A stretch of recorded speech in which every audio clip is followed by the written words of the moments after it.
संगीत रागी जी, आम आदमी पार्टी अनाउंस कर दे तो फिर आप कहेंगे कि संवैधानिक संस्थाओं को आकर देखना चाहिए, और आपकी वैचारिक पार्टी अगर अनाउंस करे तो वो बड़ा अच्छा कर रही है। ये चित भी मेरी पट भी मेरी कैसे चलेगा संगीत रागी जी?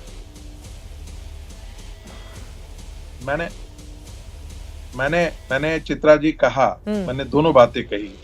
मैंने कहा कि ये जयललिता दक्षिण की राजनीति से शुरू हुआ था। टेलीविजन दे देंगे, लैपटॉप दे देंगे और ये दे देंगे, वो देंगे। ये शुद्ध घूसखोरी है, ये राजनीतिक भ्रष्टाचार, व्यभिचार है। और सुप्रीम कोर्ट को यदि नहीं सूझ रहा है इतना, हर मामले पर सुप्रीम कोर्ट एक छोटी छोटी चीजों पर कॉग्निजेंस ले लेती है और अपने वह केस अपने यहाँ ले लेती है। अरे ये तो सुप्रीम कोर्ट को दिखाई नहीं दे यही रहा कर रही है ना, ये मध्य प्रदेश से लेकर महाराष्ट्र तक बीजेपी भी यही कर रही है। उधर झारखंड मुक्ति मोर्चा ने किया है झारखंड के लिए। हाँ, सभी कर रहे हैं ना संगीत रागी जी। तो ये आम आदमी पार्टी ही आपको इतना क्यों चुभ रही है? मैंने क्या कहा?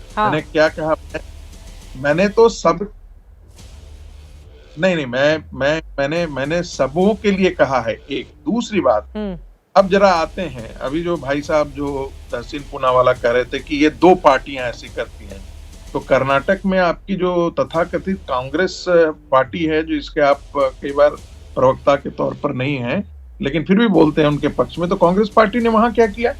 जो हिमाचल प्रदेश के अंदर जो है वो रेवेन्यू डेफिसिट आपको मालूम है कितना है?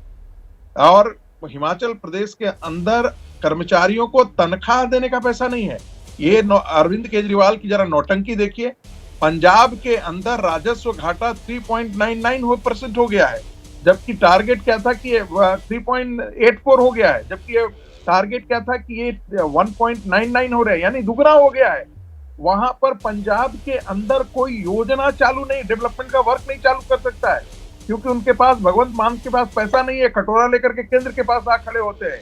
और दिल्ली में जो ये बंधु कह रहे हैं कि हमारे पास सरप्लस होता है, वो सही तहसीन पूनावाला ने कहा, ये हमेशा सरप्लस रहा है बंधु, ये आपकी कोई देन नहीं है। अरे तो जब पैसा नहीं रहेगा तो सारे राज्य के मुख्यमंत्री ना कटोरा लेकर केंद्र के पास आएंगे संगीत रागी जी। बाकी सारी चीजें, हाँ, ये विरोधी दलों के लिए जिस तरह के शब्दों का आप इस्तेमाल करते हैं, जिसके पास भी पैसा नहीं रहेगा वो कटोरा लेकर केंद्र के पास आएगा। और केंद्र कोई ऐसा वो तो करेगा नहीं एहसान। केंद्र की ये जिम्मेदारी है, जिन राज्यों में पैसा नहीं है जो उनका हक है उसको दिया जाए। चित्रा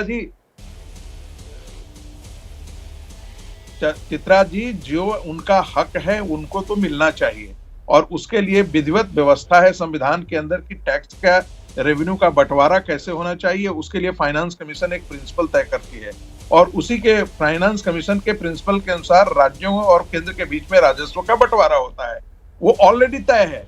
कटोरा इसलिए इनको लेकर के आना पड़ता है कि अनाप शनाप जो योजनाएं जो फ्रीबीज जो चलाती हैं, हाँ, उनके बाद इनके पास पैसा बचता नहीं है अपने सैलरी देने के लिए नहीं। अरे जब तुम्हारे पास सैलरी देने के लिए नहीं है तो सिर्फ चुनाव जीतने के लिए इस प्रकार किस प्रकार की नौटंकी करना है? आप दिल्ली के सड़कों की हालत देख लीजिए। तो ये अरविंद केजरीवाल कहते हैं वर्ल्ड क्लास हम इसको बनाएंगे। यार नरक बना दिए हो। यहाँ की गलियों को जरा जाकर के देखो, पानी के किस प्रकार से जाम लगे रहते हैं, सीवेज कितने फटे हुए मिलते हैं। आप कहते हो हमने वर्ल्ड क्लास। आज 10 साल से तो सरकार है तुम्हारी सरकार, 10 साल में क्यों नहीं दिल्ली में एक परिवर्तन आया? 12 शिक्षा का मामला है, 12 कॉलेजेस हैं। दिल्ली सरकार उनका वेतन नहीं देती है, समय पर नहीं, 6-6 महीने तक वेतन नहीं देती है। ये दिल्ली सरकार है, ठीक है। और वो कह रही है कि हमने तो बड़ा दिल्ली को बहुत अच्छा। राजेश गुप्ता जी, पहले आप जवाब दे दीजिए तहसील जी, उसके बाद कर्नाटक हिमाचल वाले सवाल पर मैं आऊंगी आपके पास। पहले राजेश गुप्ता जी से जवाब दे लीजिए, ठीक है। तो सुप्रीम कोर्ट आप पर बहुत मेहरबान है कि अरविंद केजरीवाल बाहर है। राजेश गुप्ता जी, कई सिलसिलेवार तरीके से आरोप लगाए हैं उन्होंने। चित्रा जी देखिए, पहली बात तो ये समझिए कि आरोप लगना बड़ा लाजमी है, क्योंकि वो जानते हैं कि दिल्ली में आने वाले चुनाव में क्या हो रहा है, ये सभी जानते हैं। पहले मैं तहसीन भाई की बात का जवाब दे दूं। हालांकि तहसीन भाई औपचारिक रूप से कांग्रेस की तरफ से नहीं बोल रहे, इसीलिए अब मैं सीधे जवाब दूं क्या? मुझे लगता है उन्होंने जो कांग्रेस को सीख दी वो कांग्रेस को दे ही सकते हैं। तहसीन भाई कांग्रेस के फैमिली मेंबर है, वहां पे जाके जरूर वहां पे सिखा सकते हैं, बता सकते हैं कांग्रेस क्या करे। नहीं, कांग्रेस के नेता वो देख रहे हैं, आप बता दीजिए, सीधे उन तक पहुंच जाएगा। बड़े नेता है, वो हरियाणा में भी गठबंधन चाहते हैं। इसके लिए ये देखने की जरूरत नहीं है कि तहसीन पूनावाला किधर हैं, वो निष्पक्ष तौर पर भी अपनी बातें बिना किसी पक्ष के रख सकते हैं। कांग्रेस के तमाम नेता शो देख रहे हैं, आप अपनी बात पहुंचा सकते हैं राजेश जी। हाँ बिल्कुल। राहुल गांधी जी ने हरियाणा में चाहा, लेकिन उनकी स्टेट इकाई ने नहीं माना और अंजाम आप देख चुके हो। दिल्ली के अंदर भी आखिरी टाइम पे राहुल गांधी जी ने स्थगित करी अपनी रैली, लेकिन स्टेट जो उनकी यूनिट क्या चाहती है भगवान ही जानता है। तो अब इसके अंदर मुझे लगता है कि इसके ज्यादा जवाब मुझे नहीं देना चाहिए कांग्रेस के लिए।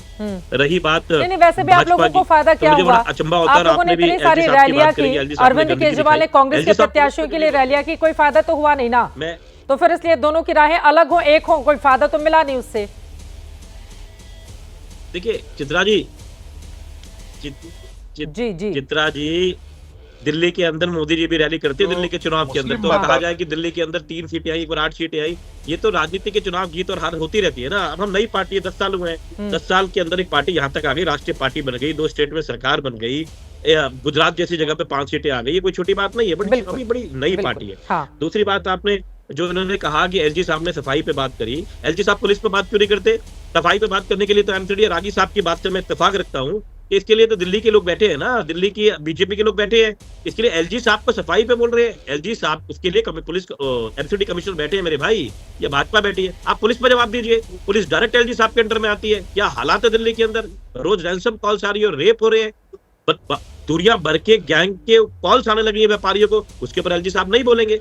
एलजी साहब को या तो चुनाव लड़ने, एलजी साहब काम खत्म करें कि लड़ने नहीं दिल्ली से चुनाव, पता लग जाएगा कौन कितने पानी में है। ये एलजी साहब का काम नहीं, मैं माफी चाहता हूँ, लेकिन ये अपनी गरिमा को ठेस पहुंचाने वाली बात है। रागी जी ने कहा, उससे पूरी तरह इत्तेफाक रखता हूँ कि ये काम बीजेपी का है, बीजेपी करे। रही बात की बिजली नहीं आ रही 8 घंटे, ऐसी कौन सी जगह दिल्ली में, जरा मुझे बता दीजिए। आपका इतना बड़ा चैनल है, लोग बता दे दिल्ली में कहा बिजली 8 मिनट कहीं नहीं जा रही, 8 घंटे तो बहुत दूर की बात है। दूसरी बात कहते हैं कि जी दिल्ली का बजट हमेशा सरप्लस में रहता है।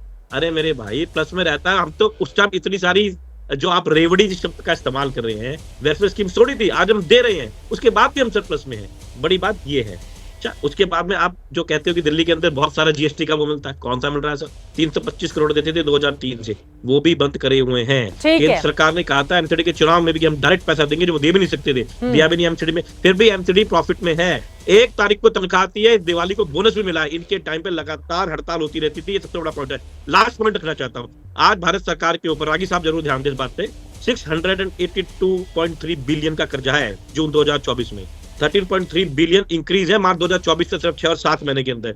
डेट टू जीडीपी रेशियो है 18.8% जून 2024 की बता रहा हूँ। सर आप किससे लोन ले रहे हो? आप अपनी सारी की सारी नवरत्न कंपनियों को बेच रहे हो, अडानी को बेच रहे हो, उसके बावजूद भी आप व्यापार विश्व जो हमारा वर्ल्ड बैंक है उससे लोन लिए चले जा रहे हो। हम तो नहीं कह रहे वो कटोरा है। शाहजेब इल्मी जी जवाब देंगे, बीजेपी वाले जल्दी से, तहसीन बहुत देर से हाथ उठा रहे हैं, मैं उनसे जवाब दे लेती हूं। ठीक है, तमाम बातें आपकी ओर से कही गई हैं। शाहजेब जी मैं फौरन आ रही हूं, तहसीन बहुत देर से हाथ उठा रहे हैं। देखिए बहुत संक्षेप में, बहुत संक्षेप में आपको मैं 3 पॉइंट्स बस बोलूंगी चित्रा जी, क्योंकि बहुत सी बातें कही गई हैं भाजपा के बारे में। सबसे पहले तो बता दूं कि 31 साल में पहली बार फिस्कल डेफिसिट की तरफ दिल्ली बढ़ रहा है। 1993 में जब से लेजिस्लेटिव असेंबली कायम हुई है, तब से अब तक पहली बार 31 साल में ये हालत आन पड़ी है।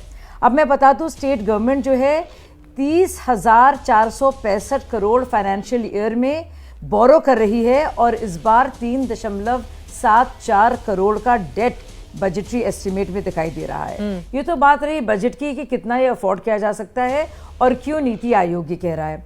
दूसरी बड़ी बात, दिल्ली हाई कोर्ट ने बाकायदा झाड़ लगाई है और कहा है कि क्यों आम आदमी पार्टी की सरकार में अभी तक स्कूलों में बुक्स यूनिफॉर्म नहीं दिए गए हैं, क्यों 2/3 स्कूलों में जो आते हैं दिल्ली सरकार के तहत, जिसमें स्टेट स्कूल्स भी हैं और एमसीडी रन भी हैं, उनमें प्रिंसिपल्स नहीं हैं।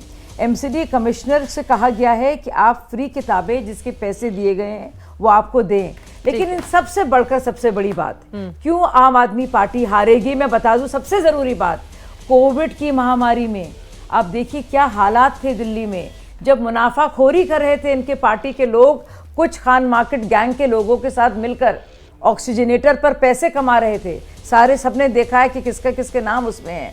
और आप देखिए उस वक्त शीश महल के सुल्तान साहब गोल्ड प्लेटेड टॉयलेट के कमोड की सीटें जो हैं इंपोर्ट करा रहे थे, करोड़ों रुपए, और जानबूझ के, क्योंकि रेवेन्यू ऑफिसर रहे हैं, 10-10 करोड़ से ज़्यादा का ना बजट हो, क्योंकि उससे ज़्यादा स्क्रूटनी होती है, उन्होंने 5 बार किया।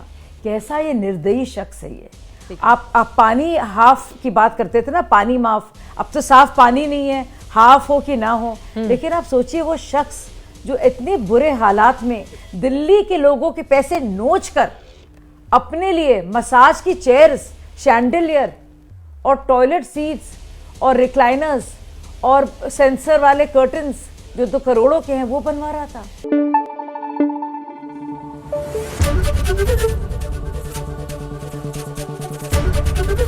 एबीपी न्यूज आपको रखे आगे।